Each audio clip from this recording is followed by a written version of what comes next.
You guys got a real good treat here today coming up next because we've known this gentleman for a long time. He hosts the Social Media Marketing World Conference, Social Media Examiner. Recently started a podcast about the business of crypto and what it all means, right? And there's so much business in NFTs. He's here to talk to you about it today. Please welcome Michael Stelzner. Hello, everyone. Thank you to the caffeinated people in the front row. All right, so let me go ahead and share with you my view on the traditional path of Web 2 business. It's very simple. I'm oversimplifying it. Step 1, create a product or service. Step 2, find an audience. Step 3, pray and hope that you actually make money. Obviously, it's a lot more complicated as this graph shows. Here's the challenges that we face in the Web 2 world. By the way, raise your hand if we've got any entrepreneurs in the room or marketers in the room. Okay, so here's how it works. Step 1 is you come up with a crazy idea for a product or service. Step 2 is you have a conversation with your friends, maybe at a conference like NFT.NYC. Hey, do you think this is a good idea? Yeah, I think it's a good idea. Okay, I'm going to start a business. If you're more sophisticated, you might do what I do, is you might send out a survey to people and you might develop some sort of assessment as to whether there's a need in the marketplace and hope that they're telling the truth in the survey, and then go out and develop a product. Or you might do what I think is the most dangerous thing to do, which is just to go with your gut and to jump on in.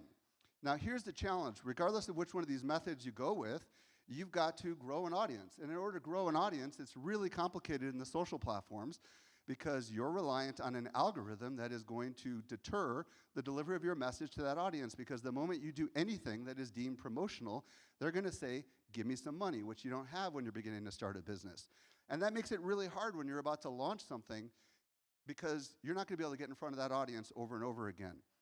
As these guys mentioned, I'm the founder and CEO of Social Media Examiner. I've got a podcast that's been around for a decade called Social Media Marketing.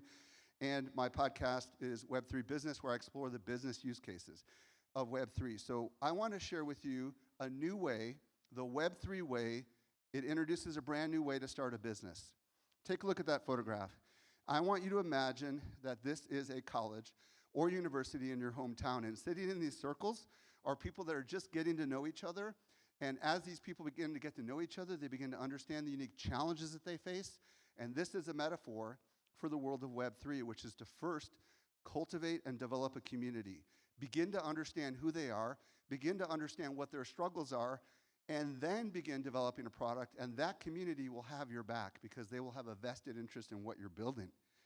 And in order for me to demonstrate this, I've got a bunch of examples.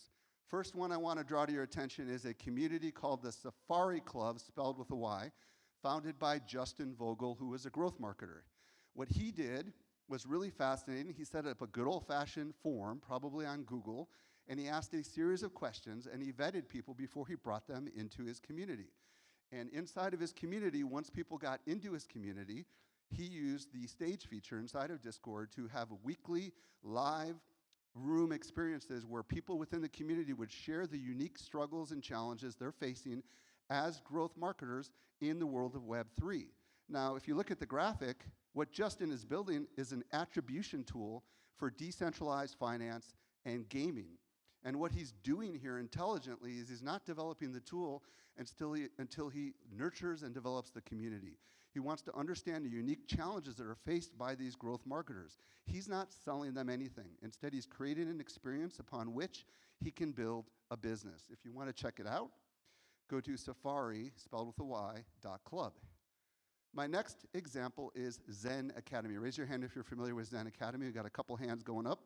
Zeneca founded this, and for those that don't know who Zeneca is, he is a guy that does a newsletter and is active on Twitter, and recently started a live show and has a very active Discord community. Scrolling back the clock, he launched an NFT collection for very inexpensively, way back in the day, 0.033 ETH. It didn't have any art. It just had a letter, a picture of a letter with Zeneca's vision.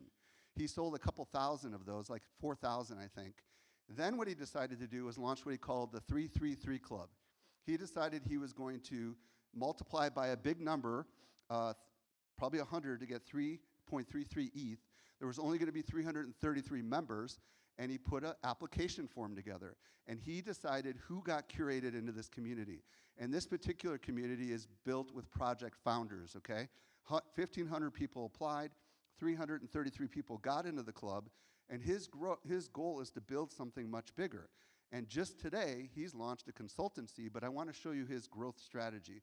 Step number one was to upgrade these old NFTs, because he didn't really know what he was doing in the beginning, to an ERC 721 contract. You burn those and you get what's known as a community chest. Okay, and this community chest is ultimately going to be burned for a PFP in phase 3. Then he's got this onboarding phase that he's in right now, and he's giving out soul-bound free NFTs to the entire world. And this is going to give different level of educational access, and there's going to be an unlimited amount of these forever. Then in phase 3, this is when they're going to reveal the art on the chest, and they're developing more services. They just, like I said, today launched a consultancy service. And their goal ultimately is to onboard millions and millions of people. And this started all with just a community that was loving the information that Zeneca was curating. Another example I want to reveal to you is the Jump community. Raise your hand if we've got any Jump. All right, we've got some Jump people here in the audience. So this is a community started by Jeff Kaufman. And this started as kind of a free community locked behind a Discord. And the idea, and I'm part of the Jump community, the idea is this is where brand marketers can come to wrap their head around everything in the Web3 world. Jeff decided to launch something called Sky Club. And for 0.5 ETH, which was not a lot of money, he got about 1,500 members to get into the Sky Club.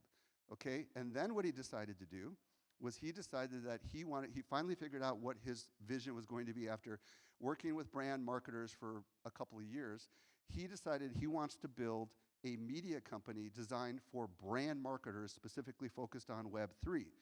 But the way he's doing it is he launched a free NFT available to anyone during a very limited amount of time, and he got 874 people that got this Genesis NFT rocket.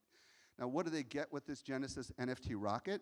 Well, because they're part of the founding community, they're going to be the ones that get to co-collaborate and contribute to this new media company that he is building. And in the future, if someone wants to be part of this media company, they're going to have to purchase one of these Genesis NFT rockets. So what you're seeing here is kind of a reward system for the early movers who have gotten in as Jeff begins to build this particular system. Okay, so what's the common thread? The common thread with all three of these use cases is community. I don't think Jeff or Justin or Zeneca really completely had an idea of what they were going to build. They just knew the direction in which they were heading. And what they needed was just a very small group of individuals who were super loyal and committed to something so that they could get to know these people. These early evangelists are going to be future employees for these companies. They're going to be future investors inside of these companies that are being built. This is an entirely new way to build business. And this is not the way a serial entrepreneur like me, who's been around for 25 years building businesses, traditionally builds business.